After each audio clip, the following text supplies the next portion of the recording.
Eu sou a Júlia e junto com a Fernanda e com o Lucas nós vamos falar respectivamente sobre lipomas, nevos e cistos.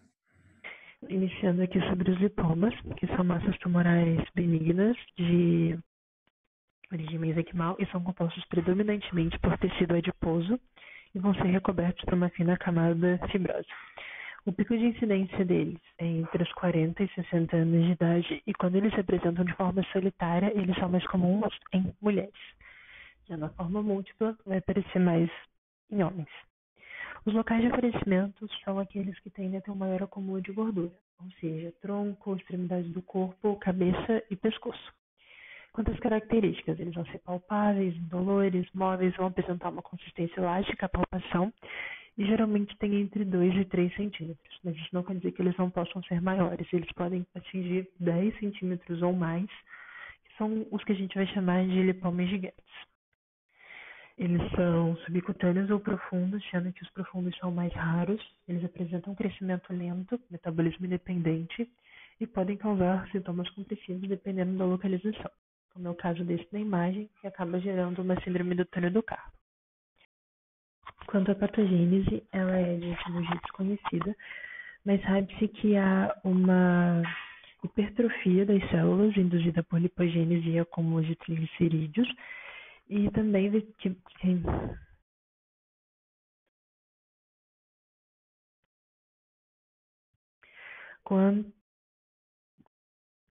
quanto à patogênese, não se sabe exatamente qual é a etiologia, mas o que se sabe é que é uma hipertrofia dos adipócitos devido à lipogênese e acúmulo de triglicerídeos no interior dessas células. E esse processo vai ser seguido por uma hiperplasia, gerada por diferenciação e expansão clonal desses adipócitos. O que se causa isso não se sabe, mas há teorias a respeito.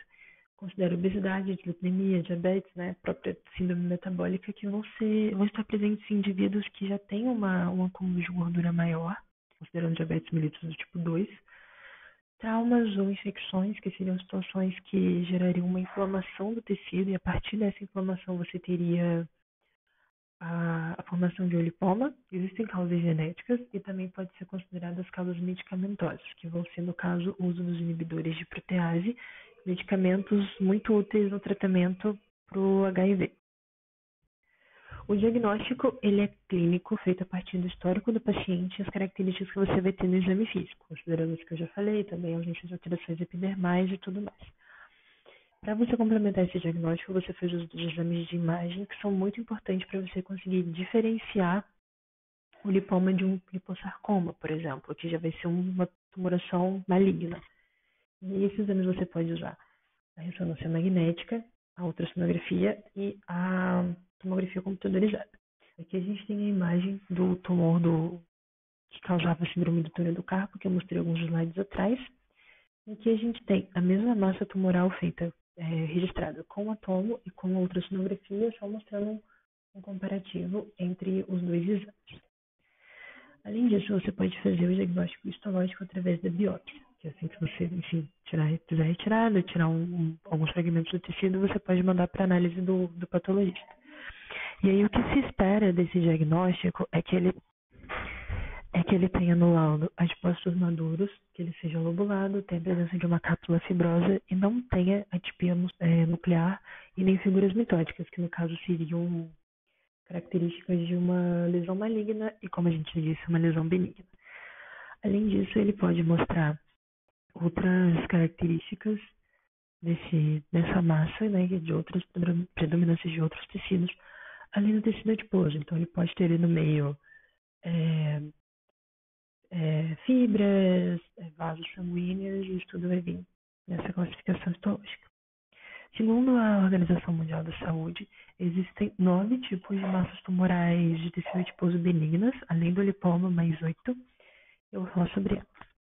Bom, a lipomatose ela vai acontecer quando aparecerem múltiplos lipomas. É comum em crianças com menos de 2 anos e quando aparecem em mulheres, são mulheres negras e costuma ter uma localização pélvica. E também é um tipo de síndrome de lipomas que vai acontecer naqueles pacientes que usam os inibidores de protease. Temos a síndrome de Mendel-Lang, que vai ser essa que está aqui demonstrada na imagem, que vai aparecer mais em homens que são etilistas, são obesos, têm esteatohepatite não alcoólica e tem uma ascendência familiar ali da região do Mediterrâneo. E o tratamento vai ser a ressecção cirúrgica. O lipoblastoma, ele vai ser formado por lipoblastos, que são células embrionárias que têm por finalidade originar as células tronco mesenquimais. Então, você vai ter um resquício desse tecido que vai acabar gerando, né, um lipoma, que vai ser classificado como lipoblastoma. Vai aparecer ali nos primeiros 3 anos de vida. Podem ser lobulados, eles são localizados ou difusos e também precisa fazer ressecção cirúrgica.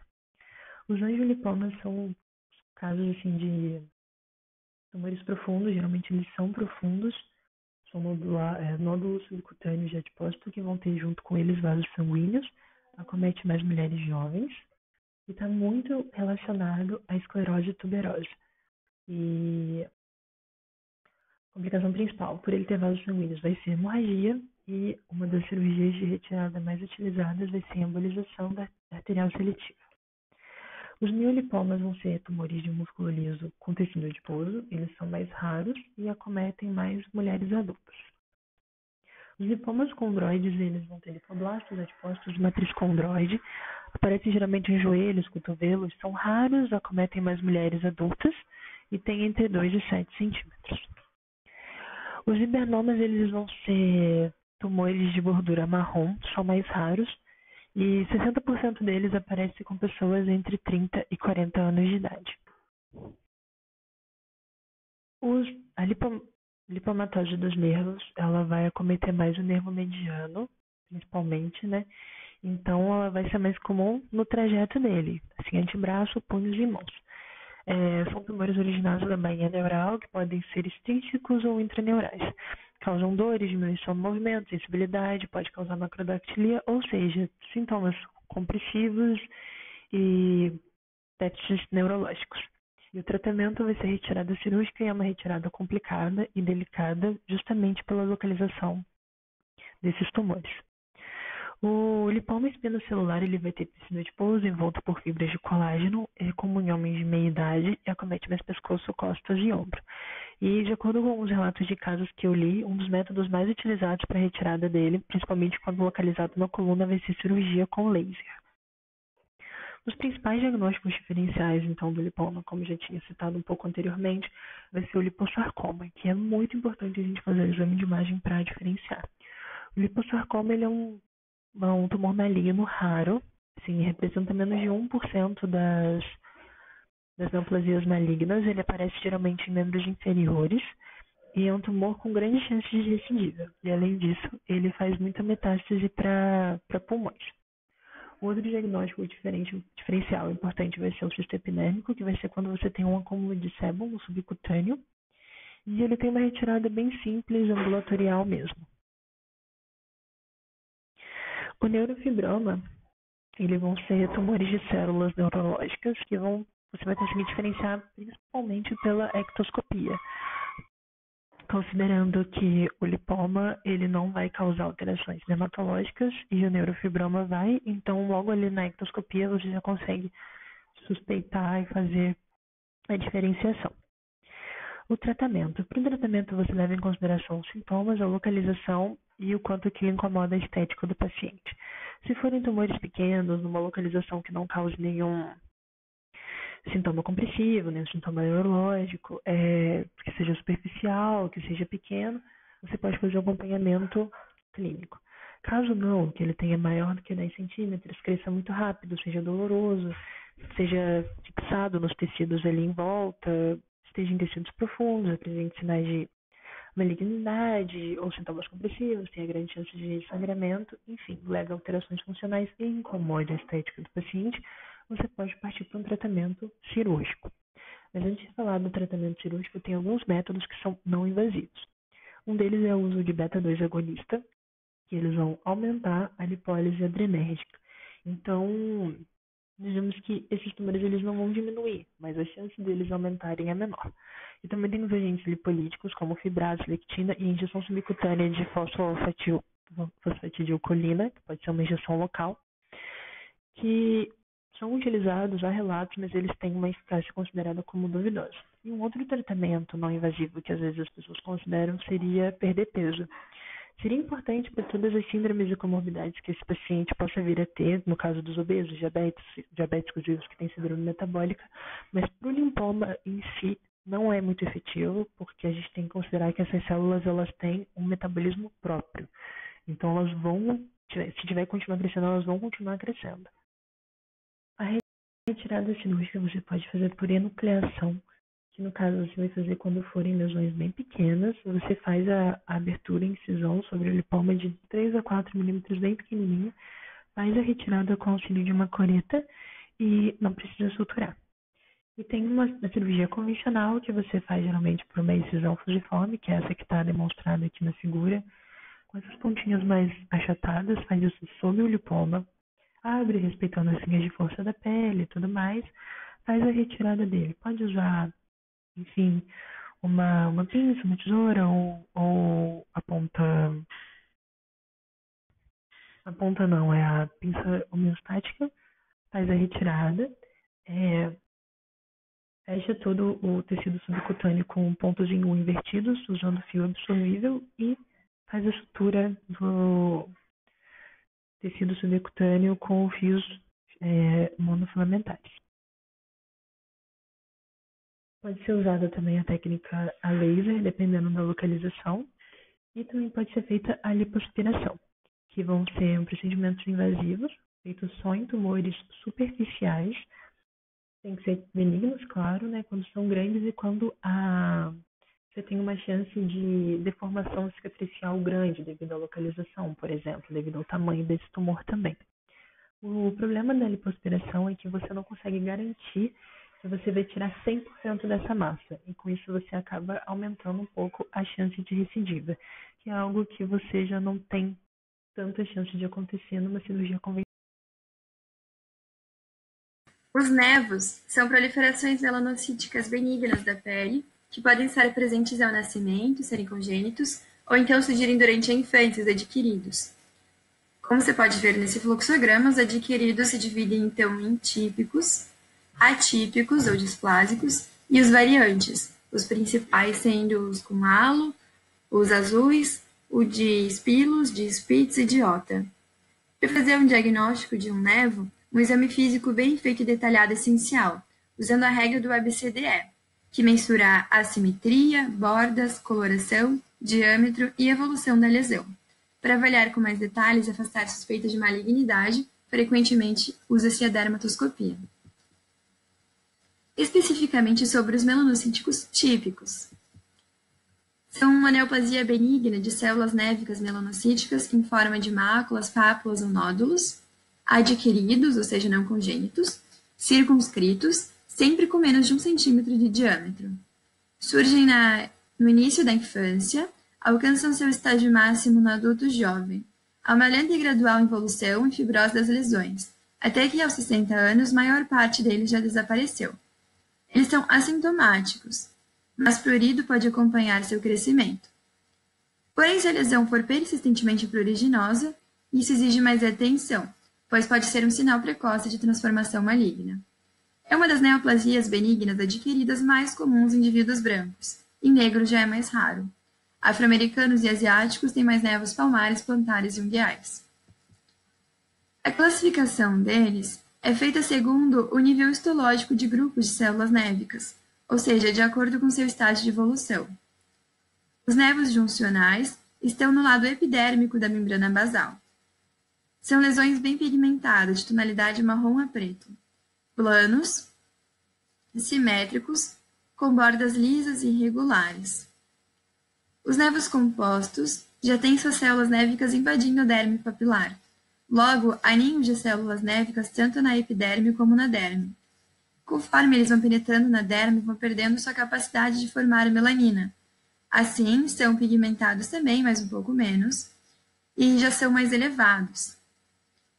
São com superfície cupuliforme, lisa ou semelhante a pedras de calçamento, com bordas regulares. Os nevos dérmicos já têm todas suas células névicas na derme, assim perderam a capacidade de produzir melanina, Então, eles são claros. Podem ser rosados, cor da pele ou levemente castanhos. São nódulos ou pápulas nitidamente demarcados, mais elevados ainda, cupuliformes, redondos, com superfície lisa. Podem ou não ter pelos. Assim, os névoos juncionais possuem como diagnóstico diferencial todas as lesões cutâneas planas e intensamente pigmentadas, tais como lentigo solar, névoa atípico plano e lentigo maligno. Aqui temos 4 exemplos de névoos juncionais. De forma semelhante, os névoos compostos têm como diagnóstico diferencial todas as lesões elevadas e pigmentadas, como ceratose seborreica, névos displásicos, melanoma extensivo superficial pequeno, melanoma nodular inicial, carcinoma basocelular pigmentado, dermatofibroma, névoa de Spitz e névoa azul. Nessa imagem, a lesão mais à esquerda é mais plana e castanha, com componente juncional na periferia. Já a lesão ao lado é evidentemente mais antiga, elevada, um névoa composto.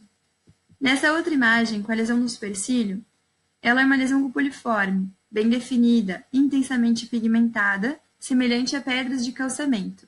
É um névoa composto. Já os névoos dérmicos, ou intradérmicos, têm todas as pápulas da cor da pele ou castanho claro como diagnóstico diferencial, que são carcinoma basocelular, neurofibroma, tricoepitelioma, dermatofibroma e hiperplasia sebácea. Aqui seriam alguns padrões na dermatoscopia, sendo que a figura da esquerda é a lesão a olho nu e a direita seria na dermatoscopia. Eles não exigem tratamento, apenas devem ser removidos se estiverem em mucosa, região anogenital ou couro cabeludo, houver rápido crescimento, tiverem diferentes tonalidades, desenvolver bordas irregulares, sofrer erosão, tiver persistência de prurido, dor ou sangramento, tiverem presentes critérios para melanoma, ou seja, o névoa deve ser removido se estiver em local de difícil acompanhamento ou apresentar sinais de transformação maligna.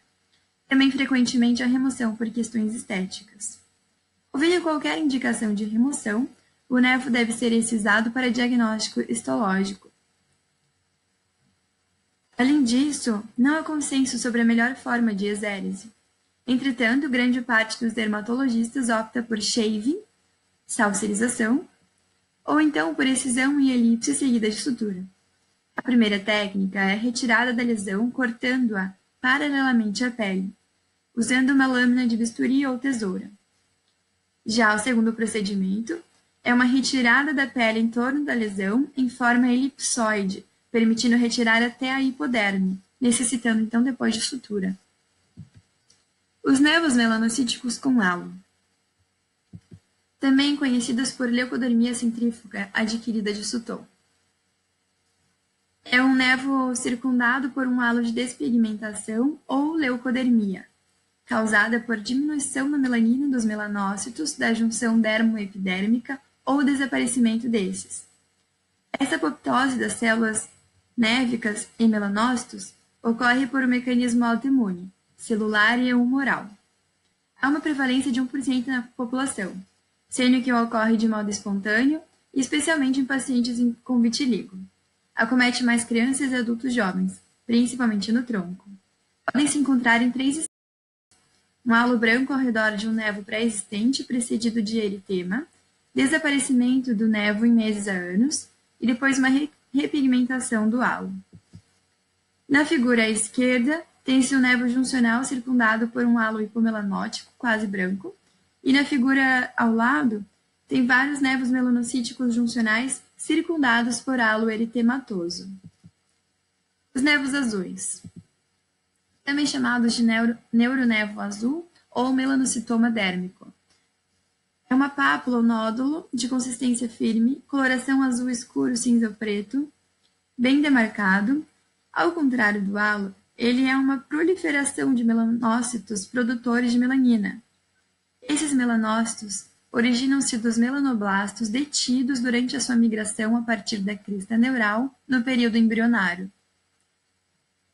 O névoa azul é palpável, de consistência firme. A dermatoscopia encontra-se uma lesão com bordas mal definidas, de localização profunda na derme.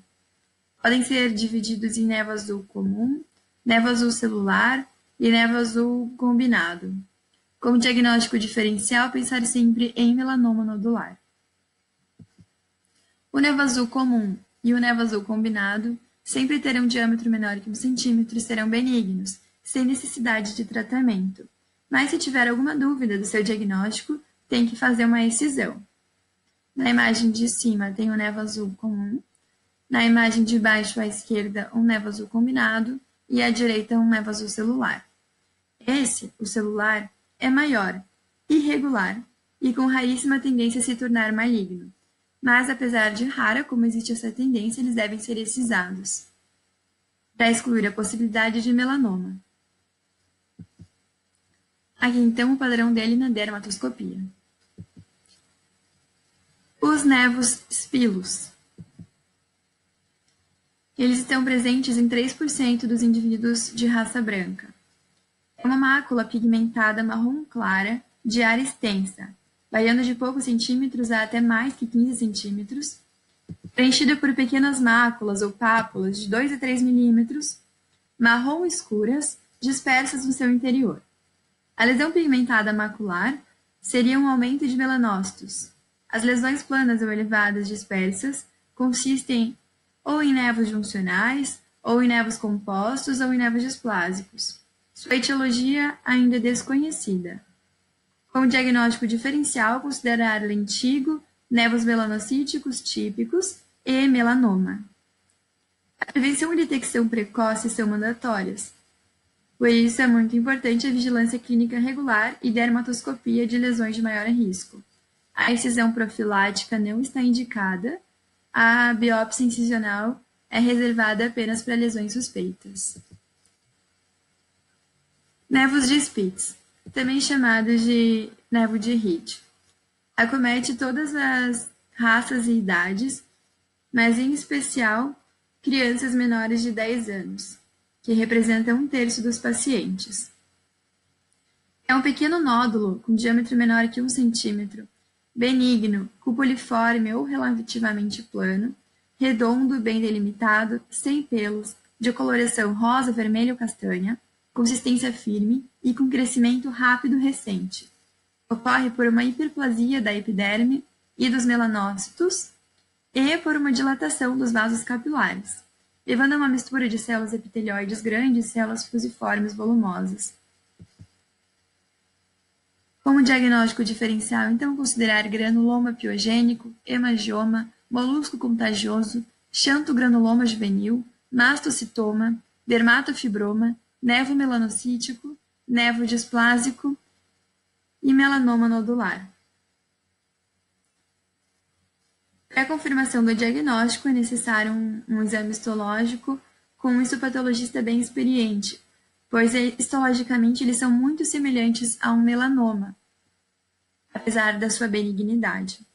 A excisão total é fundamental, sendo que 10 a 15% dos casos em que as lesões não foram excisadas por completo, houve recidiva. Nessa imagem tem-se um névoa de Spitz que pode ser confundido com hemangioma. Névos de Ota. É uma lesão muito comum em pacientes asiáticos, indianos e afro-americanos. Já em caucasianos é mais raro. O névoa de Ota pode ser congênito, mas não hereditário. Geralmente surge na primeira infância ou puberdade e persiste por toda a vida. O névoa de Ota comete principalmente a pele e as mucosas, inervadas pelo primeiro e segundo ramos do nervo trigêmeo, com pigmentação que pode ser sutil ou acentuadamente desfigurante. É uma pigmentação parda, com manchas hiperpigmentadas azuis e castanhas. A tonalidade azulada deve-se à presença de melanócitos ectópicos, podendo também ocorrer no palato duro, escleras, conjuntivas e membranas timpânicas. Raramente pode ocorrer o melanoma maligno. A modalidade de tratamento mais efetiva é a laser terapia com o QS-ND-YAG laser.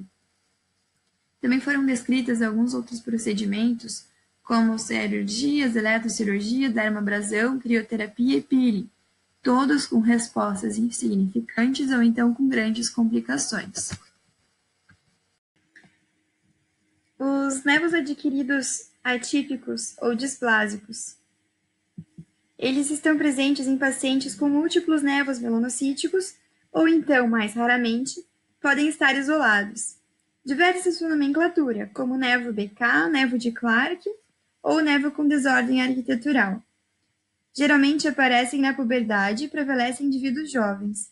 Há famílias que possuem uma herança familiar autossômica, tendo a síndrome do nevo atípico, e aí nesses casos eles surgem em qualquer fase da vida. Um nevo displásico é assimétrico, com bordas irregulares, múltiplas cores, diâmetro maior que 5 milímetros, elevação de parte da lesão, dando um aspecto maculopapular. Podem ocorrer em qualquer região do corpo, mas são mais frequentes em tronco. Ele também está intimamente relacionado com alto risco de desenvolvimento de melanoma cutâneo. Além disso, tem predileção por áreas com histórico de exposição intensa ao sol. A remoção profilática não é eficaz na prevenção de melanoma. Porém, a excisão pode ser feita se o paciente tiver histórico de alto risco, se não puder garantir monitoramento atento, ou se possui achados dermatoscópicos suspeitos, ou ainda por questões estéticas. Dermatoscopicamente seria assim o achado: uma rede hiperpigmentar irregular, com glóbulos marrons distribuídos irregularmente. Por fim, vamos aos congênitos, bem diferente no que tange a tratamento e malignidade. O nevo congênito é uma proliferação de ninhos melanocíticos ao nascimento.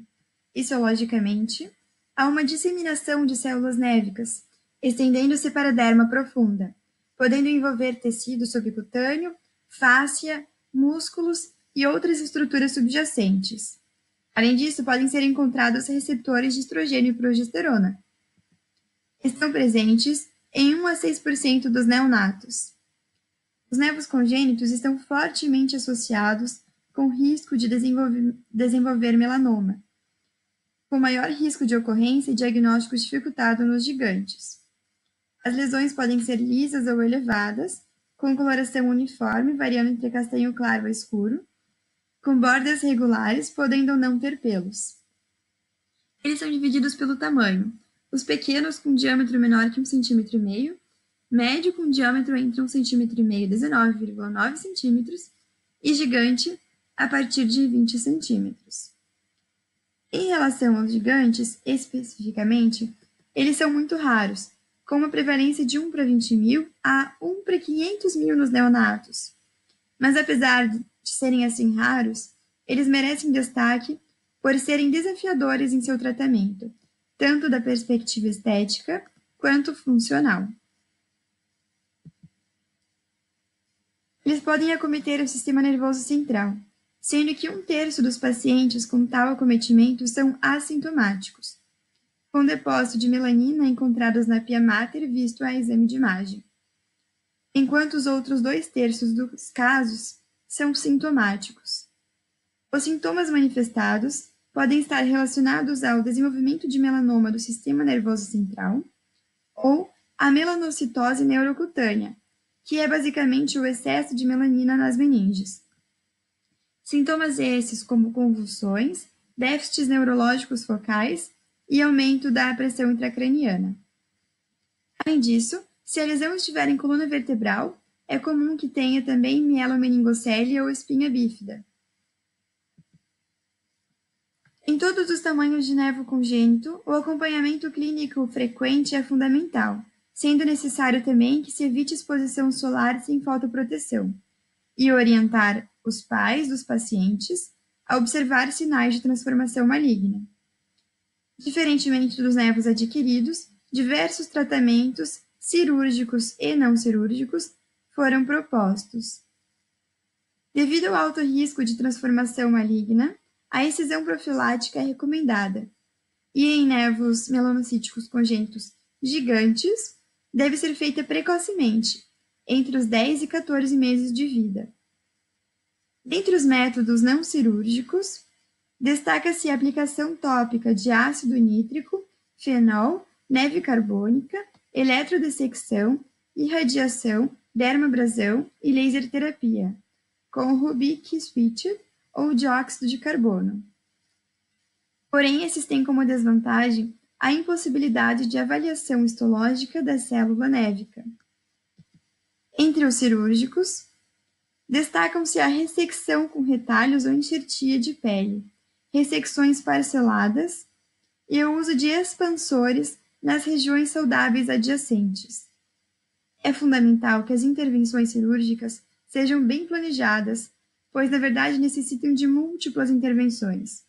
Então, se elas não forem bem planejadas, isso pode resultar em alterações funcionais ou deformidades secundárias. Na imagem à esquerda, vemos um pré- e pós-operatório com 2 anos de evolução de uma técnica de ressecção intralesional. À direita, pré- e pós-operatório com técnica de enxertia de pele. Aqui temos uma técnica de múltiplas ressecções. E esse é um caso de um paciente que fez alguns implantes de expansor. A última foto, à direita, mostra o resultado final. Cirurgias que utilizam expansores têm a finalidade de distender a pele até cobrir a área equivalente àquela a ser removida, servindo como cobertura para retalho ou enxerto. Há necessidade de cirurgias para inserir o expansor e depois para retirá-lo, quando o volume desejado for atingido, indicando assim um grande número de intervenções cirúrgicas necessárias. Infecções são o principal tipo de complicação, porém elas não indicam o insucesso dessa técnica, assim como também não é necessário a retirada dos expansores caso haja infecção.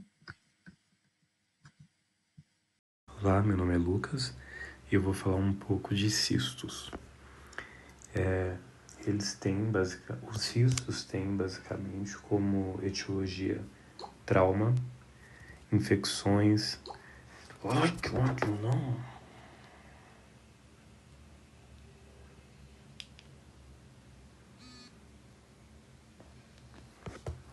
Olá, tudo bem? Eu sou o Lucas e vou falar um pouco sobre cistos. Basicamente, há 3 etiologias para os cistos, que é trauma, infecção por parasitas, geralmente bactérias, e causas idiopáticas. O diagnóstico diferencial sempre deve ser considerado, uma vez que esses diagnósticos são lesões malignas. As principais são carcinomas de células basais, carcinoma de células escamosas e outros tumores nos tecidos moles. Esse é um erro que muitos médicos cometem ao não considerar essas lesões e deixá-las passar.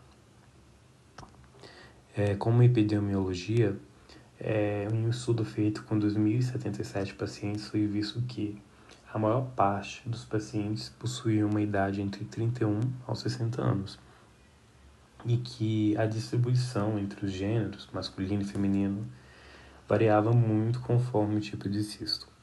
O tratamento para cistos superficiais é excisão ao redor da base e para os profundos é uma excisão elíptica ao redor do eixo de uma dobra de pele, ao redor da puntura. Nesse estudo, com 2.077 pacientes, é visto que 53% desse total tem uma idade entre 31 a 60 anos, 25% tem uma idade entre 16 a 30 anos e 16% tem uma idade maior que 60 anos. Sabendo que os sítios mais acometidos são a cabeça, a face e a região cervical, foi feito um estudo com 488 pacientes, mostrando que o cisto epidermoide é o mais comum, o piloso, o pilar, é o segundo mais comum e o dermoide é o terceiro. A distribuição entre homens e mulheres varia conforme o tipo de cisto, mas a idade é basicamente o que o outro estudo mostra ali, que o mais comum é para pessoas entre 30 a 60 anos, o que pode variar, né, dependendo do tipo de cisto. E que é aquele mesmo estudo com 2.077 pacientes e tal, e ele mostra aqui que a distribuição da idade mostra os locais mais acometidos e também mostra a distribuição entre homens e mulheres. E esses estudos se completam, uma vez que eles mostram que a idade realmente é uma idade entre mais comum em adultos, são os mais acometidos pelos cistos, e que as principais localizações dos cistos estão ali na região da face, ali na região da cabeça. Os cistos, eles possuem três grandes grupos, que esses três grandes grupos vão ser relacionados com o tipo de revestimento que o cisto possui. Se ele tiver uma parede com epitélio escamoso estratificado, se ele possui uma parede com epitélio escamoso não estratificado, ou se ele é um pseudocisto, que é quando há ausência de parede. O primeiro tipo de cisto do qual vou falar é o cisto revestido por epitélio escamoso estratificado. O primeiro tipo, e um dos mais comuns também, é o cisto epidermoide. Ele está localizado na derme, na hipoderme, medindo basicamente entre 1 a 5 centímetros. Ele possui um orifício central, por onde pode ser feita a expressão do conteúdo, que é uma substância esbranquiçada, bastante fétida, mas também por esse orifício central pode ocorrer a entrada de bactérias e assim posterior infecção. Quando esse cisto epidermoide é localizado ali no diferente do tipo mais comum, que é no couro cabeludo, na face, atrás das orelhas e no tronco, se ele estiver localizado no saco escrotal ou nos grandes lábios, ele é chamado de lúpia. O tratamento é cirúrgico por expressão do conteúdo e remoção da parede, e quando inflamado pode ser feita antibiótico-terapia. O segundo tipo é o cisto miliar. Ele possui um aspecto de pápula esbranquiçada, mede de 1 a 2 milímetros e são mais frequentes na face, como mostra a foto. Ele pode ser causado pelo vemurafenib, e que é um medicamento usado para tratar melanoma metastático. Outro tipo bastante comum é o cisto triquilemal, e esse cisto ele tem origem na baía externa do folículo piloso. Ele vai acometer com mais frequência o couro cabeludo. O tratamento é cirúrgico por meio da excisão e ele possui uma variação chamada de tumor triquilemal proliferante, que é muito comum em mulheres idosas.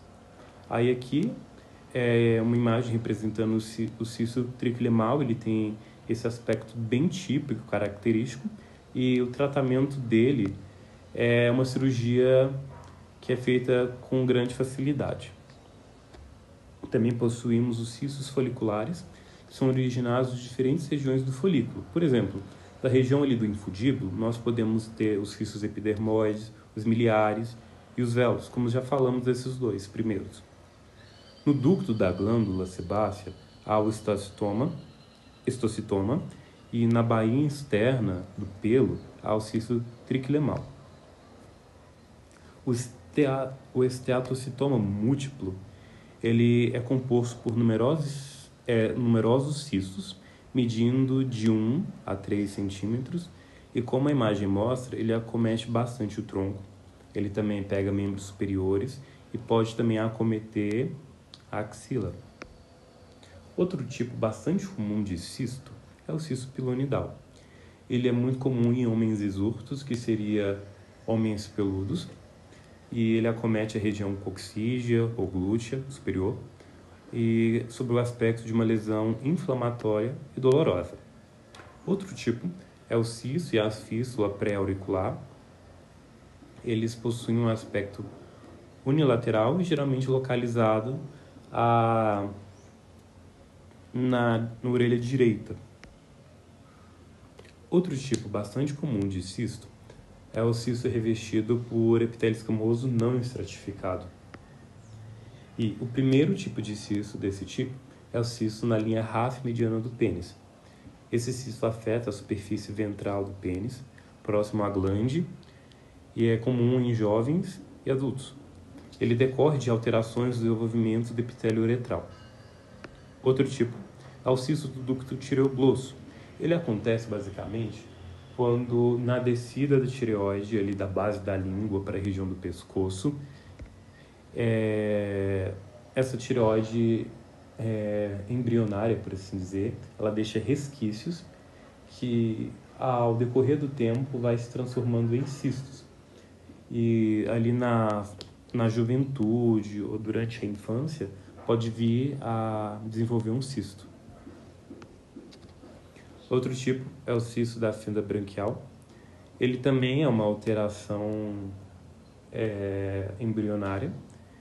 também é chamado de cistos linfoepiteliais, comete bastante a região látero-anterior do pescoço, como mostra a foto, e eles são fruto de defeitos nas fendas branquiais durante o período embrionário.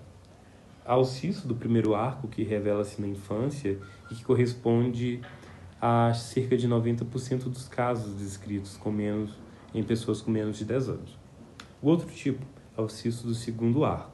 Ele é muito mais frequente que o do primeiro arco, sendo que a sua frequência é de 95% desse tipo de cisto. Ele manifesta-se já diferente do outro, que é em menores de 10 anos, aqui em pessoas de 10 a 20 anos, com mais frequência. Tem os cistos broncogênicos, que são decorrentes de alterações embrionárias na formação da árvore traqueal brônquica. E ele localiza-se acima do manúbrio e mais raramente na região cervical anterior e no mento também. Por fim, temos os cistos sem revestimento epitelial, que são chamados pseudocistos. Como eu falei anteriormente, a definição de cistos são formações cavitárias encobertas por uma parede epitelial. E quando essa parede epitelial é ausente, chamamos de pseudocistos. Então vamos lá. Um dos exemplos é o cisto sinovial. Ele é muito comum em mulheres, em uma relação de 2 mulheres para um homem. Acomete mais as faixas etárias entre os 20 aos 50 anos. E o sítio mais comum de ser acometido são as mãos. A recidiva após a remoção cirúrgica também é frequente. Aí tem os pseudocistos do pavilhão auricular. Acredita-se que esse tipo de cisto ele é devido ao trauma, uma vez que a maioria das pessoas que desenvolvem esse tipo de cistos são lutadores de jiu-jitsu que recebem frequentes pancadas nessa região. O tratamento é feito por aspiração do conteúdo, acompanhado ou não de corticoide intralesional. E ele também pode causar deformações e tem um tamanho de mais ou menos 1 centímetro. Outro é o mucocélio, também chamado de cisto mucoso. Ele ocorre no lábio inferior e em outras regiões da boca. Uma das possíveis causas, como o outro, também é traumática, e o tratamento é por eletrocoagulação, exere cirúrgica ou marsupialização da glândula afetada para evitar recidivas. Temos também o mixoma digital, que é chamado de cixo mixordeiro. É comum na face, no tronco e nas extremidades, como mostra a foto.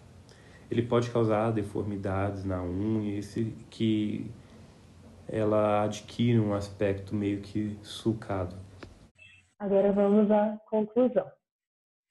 Sobre os lipomas, eles são massas tumorais benignas que a gente vai suspeitar de acordo com o quadro clínico e o exame físico.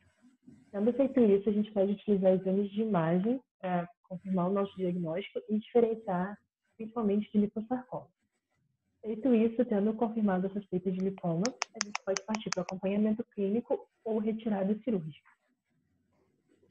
Os nevos, eles são neoplasias benignas e podem ser congênitos, necessitando sempre de uma retirada precoce, ou então adquiridos. E aí vai depender se tem algum sinal de transformação maligna, então vai ter que ser feita uma excisão, ou se esse sinal está ausente. Geralmente se faz um acompanhamento, uma vigilância clínica. Se é um nevo idiota, é uma laser terapia que é feita, ou então se é um nevo azul celular, um nevo de Spitz, se faz a exérese. Sobre os cistos, a definição deles são formações cavitárias, cobertas por um epitélio, uma parede epitelial, e dentro dessa cavidade há o conteúdo produzido. Temos 3 tipos, basicamente, que são os revestidos por uma parede epitelial estratificada, a parede epitelial não estratificada, e os com ausência de parede, que também são chamados de pseudocistos. É preciso fazer uma análise clínica. A análise clínica é importante porque muitos cistos, o diagnóstico deles é possível só com ela, mas alguns cistos eles possuem como diagnóstico diferencial lesões malignas. Então é importante também que nesses determinados tipos seja feito a análise histopatológica. Sobre o tratamento, A maioria dos cistos tem como tratamento a excisão cirúrgica. E é isso. Obrigada. Obrigada.